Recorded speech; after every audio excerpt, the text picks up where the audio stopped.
Welcome to Council Connection. I'm Dean Brookie, Mayor and Durango City Councilor. This program is designed to give you a snapshot of the happenings at the most recent Durango City Council meeting. This time we look at the January 5th meeting.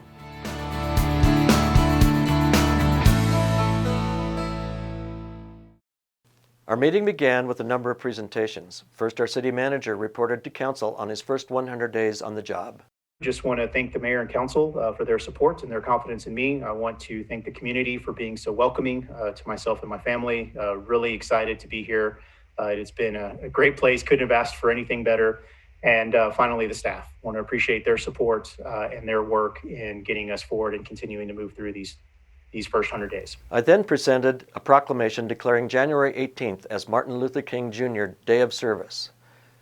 City employees have organized a public clothing drive now through January 15th to mark MLK Day. We are going to start collecting items from the community, small, warm things that people can wear during this cold weather that we're encountering. And we're going to have 4 different locations where people can drop it off.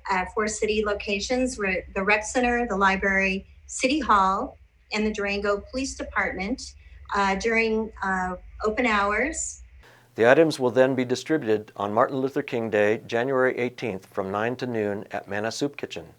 We then proclaimed January National Mentoring Month in Durango, recognizing the work of several local organizations, including the Boys and Girls Club, La Plata Youth Services, Big Brothers Big Sisters, Rainbow Youth Center, and The Hive. As we all know, it's been an incredibly challenging year for everyone, including our young people, and the ability to celebrate mentors and caring adult role models, and the ability to have people get together with these kids in these trying times is definitely something that we're all committed to. Durango Fire Protection District Chief Hal Dowdy then presented details on his 2021 budget of just over $16 million. About 64% of our total service provision is going to serve the city of Durango and its residents and its visitors and anybody that comes to town to shop and all of the tourists that we get in. And only about 32% of the total revenue stream to drive the services of the fire and EMS agency serving you is coming from the city of Durango. So overall, a very great deal. The chief also proposed a wildfire mitigation program for the city, which stems from a cooperative mitigation effort last summer on the Powerline Trail above Jenkins Ranch. His proposals will be the topic of further discussion. Staff then disclosed plans for a utility bill forgiveness program for businesses and low-income residents who have been impacted by the pandemic. This city program would forgive at least 3 months of water, sewer, trash, and recycling fees for commercial accounts and qualifying low-income residents. Information on how to apply will be released soon and can be found on durangogov.org. The consent agenda consisted of 4 routine items. One of those was a resolution authorizing the use of mail-in ballots for the upcoming April 6th Durango City election. Candidates for 3 open city council seats can circulate petitions between January 19th and February 8th to be on the ballot. More information on the city election can be found online at durangogov.org/elections. The one legislative item on our agenda was a public hearing to decrease the speed limit on Animas View Drive from 35 to 25 miles per hour. And the recommendation came to council to reduce the speed limit on Animas View Drive to 25 miles an hour based on meeting the definition of a residential neighborhood.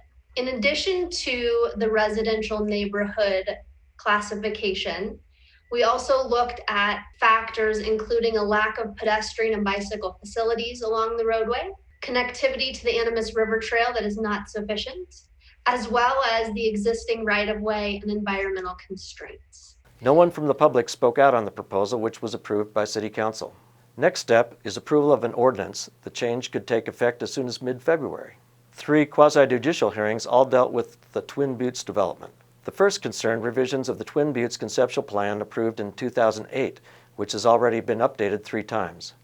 The other 2 were minor subdivisions impacting large lots to allow smaller lots and more home spaces. All 3 items were approved. Councilors had a lengthy discussion at the end of the meeting about convening an executive session to discuss the real estate matters related to the now vacant WorldPay building. The motion failed to get approval from the required 4 out of 5 councilors, so no executive session was held. Staff was asked to continue to look at the potential city use of the building. Here are some reminders about upcoming events. The City of Durango is gathering community input during the upcoming weeks as part of its strategic planning process for 2021. For details, check out the meeting agendas at durangogov.org/meetings. Do you need a new building? Well, not really new. The city is auctioning off the familiar red building at Santa Rita Park, used for the Chamber of Commerce offices and more recently for the utility operations during the construction of the Santa Rita Water Reclamation Facility. Bidding is open now until February 4th at durangogov.org/auctions. The winning bidder must remove the building by March 31st or it will be razed, making room for the new recreation facilities at the park. Remember, Christmas tree recycling is available through January 31st at Santa Rita Park. There is no curbside pickup of trees. They must be free of all ornaments, including lights and tinsel, prior to being recycled. Our next study session will be Tuesday, January 12th at 4 p.m. The meeting will include a conversation and possible changes to the lodger's tax. Our next regular council meeting is Tuesday, January 19th at 6:30 p.m. Agendas for meetings are posted at durangogov.org/meetings. And that's Council Connection for the January 5th Durango City Council meeting. I'm City Councilor and Mayor Dean Brookie. Thanks for joining us, and remember you can always contact your city councilors via email at citycouncil@durangogov.org.